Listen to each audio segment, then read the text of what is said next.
En Russie, il fait froid. Oui, vraiment, ça va être le sujet de la vidéo. Bon, déjà, la première question va être: Thomas, quel type de stupéfiant tu prends? Et la réponse est très simple, c'est de la coke. Bienvenue dans cette vidéo sur la vraie vie en Russie, sur ma vie de Français en Russie. Donc là, je suis à Moscou et comme vous voyez, eh ben, il y a de la neige et l'eau, parce que là, c'est la Moskva, a verglacé. On pourrait presque marcher dessus, même si je pense que ça serait un petit peu dangereux, sauf si vous aimez... Oh, ils viennent d'allumer les lumières, c'est beau. Le timing, c'était calculé. Non, évidemment, non. Bref, je suis sur la Moskva. D'ailleurs, en russe, hein, Moskva, en fait, c'est juste le nom de la ville, hein. C'est Moscou en russe. On l'appellerait le fleuve Moscou. Bref, avant de commencer la vidéo sur le froid en Russie, alors déjà vous voyez que j'ai des gants, donc je suis juste un tout petit peu foufou et j'ai pas de brevet, mais je voulais vous montrer cet endroit. En fait, en passant devant, c'est écrit en russe Mont Blanc. Donc voilà, c'est le nom d'une construction. D'ailleurs, il y a plein de constructions qui portent des noms très russes. On a Nicole qui est juste à côté du Kremlin. On a aussi le Dôme. Bref, si vous ne savez pas parler russe, c'est pas grave en Russie. Vous pouvez travailler dans la construction de luxe. Vous avez absolument tout. Bref, on va parler du froid. Et pourquoi je ne voulais pas vous parler de la neige? Parce qu'en fait, la neige, c'est absolument pas le problème quand on vit en Russie. Alors, je regarde par terre pour une bonne raison, c'est que ça risque de glisser. Parce que bon, il n'y a pas tant de neige que ça, ils ont tout déneigé, évidemment. La Russie, quand il y a 2 cm de neige, c'est limite la canicule. Contrairement en France où il y a tout qui fonctionne absolument plus du tout. Ce qui a été le cas d'ailleurs il n'y a pas si longtemps que ça. Bon, c'est une question d'habitude aussi. Alors, pas toute la France, oui, je sais, les Alpes, tout ça. Dans les montagnes, il n'y a pas de problème. Mais ici, bon, c'est une bonne partie de l'année, hein. Et comme je disais, en fait, la neige n'est pas du tout le problème. Le froid aussi n'est pas spécialement le problème. Alors, ça dépend d'où.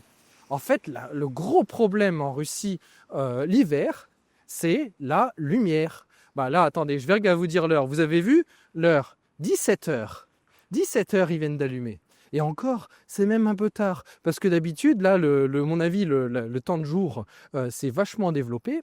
Comment dire, c'est rallongé. Parce que vers 4h, 4h30, d'habitude, il fait nuit. Là, en soi, ça va.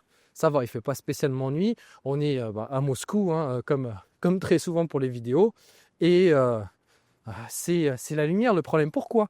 Parce qu'en fait, ça tape sur le système beaucoup plus qu'on y pense. Quand on arrive en Russie, on se dit « Oh, le froid, là en ce moment, il fait autour de -10, ce qui est ma température idéale l'hiver, parce que quand il fait 0, ça a tendance à verglacer, enfin entre 0 et -5, ça a tendance à verglacer, et c'est pas très agréable à marcher. Quand il fait -10, ça va, ça tient, on glisse pas trop, il n'y a pas de souci. Par contre, en dessous, bon, il faut le dire, il fait un peu plus froid.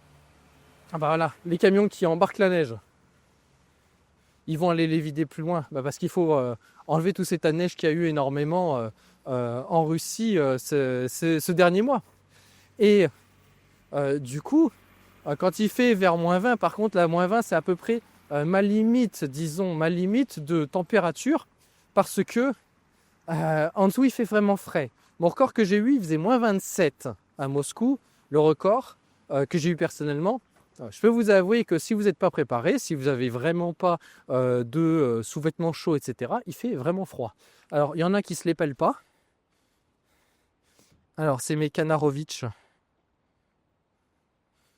Eux, bon, ils ont l'air d'aller. Il y en a qui sont carrément en train de... Un petit couple là-bas qui est en train de... Nous, on a la plage, eux, ils ont les morceaux de glace. Ah bah, je pense qu'ils nous suivent. Sûrement des espions. Macron, arrête d'envoyer des canards, je t'ai déjà dit. Enlève tes lunettes de soleil et arrête d'envoyer les canards. For sure. Bref, quand je disais le froid, quand on est bien couvert, entre 0 et on va dire -15, hein, parce que -20, ça reste quand même la limite, ça va. Ça va. Vous voyez, -10, bon, j'ai un peu froid parce que forcément, la deuxième main tient la caméra. Mais ça va. Il y a pire comme situation. Pour la gorge, il vaut mieux quand même se préparer en mettant une écharpe, mais ça va. Par contre, comme je l'ai dit, la lumière. Pourquoi? Parce que là, il est 17h. Quand c'était plutôt début janvier, fin décembre, à 16h, 16h30, il faisait nuit. Et ben, à cette heure-là, on a envie de dormir quand on n'est pas prêt. Et c'est ce que je dis aux Russes, parce que certains ont tendance à me dire c'est pas Versailles ici, parce que j'ai tendance à allumer la lumière absolument partout dans l'appartement pour avoir cette sensation qui fait encore jour. Vous voyez, même la lumière, ça se voit sur mon visage, que c'est de la lumière artificielle en ce moment. Eh ben, parce que moi, je mets la lumière tout le temps. Bon, déjà, quand on voit le prix de l'électricité ici, Moi, vu ma consommation, je paye autour de 1000 roubles par mois d'électricité. Vu ma consommation, de souvenirs en France, pour une surface plus petite, alors certes, le chauffage était entièrement à l'électricité à l'époque, mais ça a été revalorisé jusqu'à 120 € par mois. Et il n'y avait pas encore eu l'Ukraine, donc je suppose qu'en ce moment, c'est encore pire. Donc voilà, avec le prix, c'est pas trop le problème. L'écologie en Russie, on s'en fout, parce que on a froid, bordel. Ici, on a froid.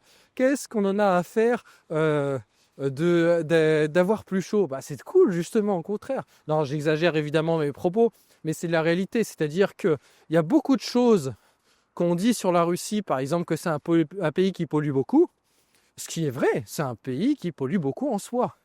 Mais déjà, il faut oublier l'hypocrisie occidentale qui envoie des usines polluantes pour leur propre production dans d'autres pays. Après, ils disent, regardez comment ils polluent mal, ces gens-là. Mais derrière, en Russie, si tu n'as pas du gaz en permanence qui réchauffe la plupart des bâtiments, on a froid. Chez moi, déjà, je ne peux pas régler la température. Mais quand ils lancent le chauffage collectif, parce que je suis dans un bâtiment qui a été construit sous l'URSS, comme la majorité d'ailleurs des bâtiments. Vous voyez, regardez comment c'est sale d'ailleurs. C'est sale au sol parce qu'il y a de l'eau, parce que ça a neigé.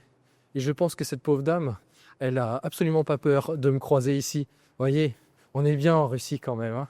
Dans un pont comme ça, ici, il n'y a pas de drogués qui vont essayer de vous foutre des coups de couteau. Oh, pas que des drogués d'ailleurs, il y a d'autres problématiques. Ah, on va faire un petit arrêt. Regardez comment c'est beau. Et il y en a qui me disent qu'ils ne veulent pas venir voir l'hiver russe. Bon là, les 2 voyages que j'ai faits sont finis. Mais qui m'a dit ça? Malheureusement, certaines personnes que je pense, après avoir regardé cette vidéo, vont changer d'avis. N'est-ce pas? Hein, bref. Ah oui, bon, petit aparté sur la neige. Bon après, normalement, c'est une butte, hein, mais bon. Si je mets mon pied, voyons voir. En fait, je vais mettre mon pied là. Elle est dure. Il faut que je pousse. Pousse Thomas, pousse. Ouais, et là, j'ai dû faire que la moitié. Hein. Et après, j'ai mes godasses pleines de neige.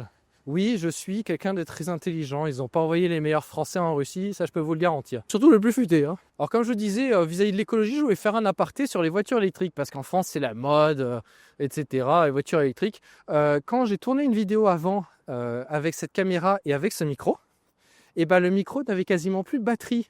En l'espace de un peu plus d'une demi-heure, alors il était chargé avant, c'est-à-dire que quand je l'ai remis dans le chargeur, il n'y avait pas de souci, c'est-à-dire que lui avait une problématique de batterie parce qu'il faisait froid. Donc imaginez bien des voitures électriques ici en Russie, qui plus est, il n'y a pas de chargeur spécialement, et vu que la plupart habitent dans des appartements où il n'y a pas surtout dans les anciens bâtiments de l'URSS, il n'y avait pas de parking souterrain où il y a des places privées, etc. Ça se fait de plus en plus. Et on n'a pas la possibilité d'avoir des prises chez soi. Donc ça ne sert à rien. Surtout quand on voit le prix de l'essence. Du samplon 92, je le vois. Je pense pas que vous allez bien le voir. Il y a une station essence de l'autre côté là. On est à 62 roubles. Samplon 92 et 69 le samplon 95. En gros, on va arrondir, ça va faire 65 et 70 centimes d'euros. C'est normal. Et encore, c'est très taxé. C'est très taxé. Donc quand on voit ce prix-là, qu'est-ce qu'on en a à faire d'une voiture électrique? Surtout qu'elle risque d'avoir des problèmes vis-à-vis du froid. Un petit aparté. Ce que vous voyez là, c'est des petits bateaux. Ils ont mis en place il n'y a pas longtemps, j'en avais fait quelques petites vidéos dessus, des bateaux qui font office de bus en soi, naval. C'est-à-dire qu'il va aller, je suppose, un peu plus loin. Là, il y en a un autre là-bas. Et il va faire un petit tour. Celui-là, il doit descendre parce que je ne crois pas qu'il va jusqu'au Kremlin. Il y en a un autre. Et derrière, ce que vous avez, c'est le monastère Novospassky. Je vous ai déjà fait quelques vidéos. Et d'autres font aussi des vidéos là-bas à Novospassky, un petit peu beaucoup. Alors du coup, par rapport à la problématique de la lumière, moi, j'allume tout le temps. Mais il faut, je pense, être né en fait dans un pays comme ça parce que c'est difficile quand on n'est pas habitué. Alors j'imagine pas pour les Africains qui viennent ici ou dans des pays où il fait jour et 25 degrés au minimum toute l'année, je sais pas moi, des Caraïbes, oui, là ça va être encore plus difficile. Mais ça tape sur le moral. Et c'est ça le truc, c'est que quand l'hiver commence, moi j'ai toujours 2 semaines à peu près de transition où je dois me réhabituer parce qu'à 18h j'ai envie de dormir. Si je ne regardais pas l'heure, sincèrement, le nombre de fois que je me serais endormi à 20 heures, comme après avoir regardé le JT de TF1 ou avoir rigolé un coup sur LCI, voilà, ça m'est arrivé beaucoup de fois. Mais on s'habitue, c'est comme tout, la Russie, on s'habitue à tout, aux différences culturelles d'un point de vue social, et aussi forcément au froid, même s'il y a plein de régions en Russie où il fait beaucoup moins froid. L'année dernière, on a eu des photos à Sochi où il y avait de la neige sur la plage, ce qui est quand même assez incroyable, mais le reste du temps, bah, c'est plutôt de la pluie. Donc est-ce que c'est mieux ou moins bien, je ne sais pas. Moi, j'aime bien le climat de Moscou parce qu'il reste un entre-deux qui n'est pas désagréable, été comme hiver. Alors, vu que c'est un climat plutôt continental, il n'y a pas beaucoup de vent. Ce qui est génial, ce qui fait que à -10, je peux me promener sans gants. Par contre, en été, quand il fait bien chaud, il fait bien chaud, hein. Il fait une bonne canicule, des fois bien pire qu'en France. Des fois bien pire. Bon, dites-moi si ce type de température vous permettrait de vivre dans un si beau pays. À vrai dire, c'est comme tout, il y a du positif comme du négatif dans chaque pays. Et en l'occurrence, en Russie, on va plutôt dire que la météo a tendance à être du côté négatif. S'il y a des Russes qui me regardent, évitez de me mettre au goulag, s'il vous plaît. Bon, sur ce, on va se dire à la prochaine, dans une prochaine vidéo. N'hésitez pas si vous avez des idées de sujets. Allez, paka paka, salut tout le monde. Allez, je vais me mettre au chaud, moi j'en peux plus.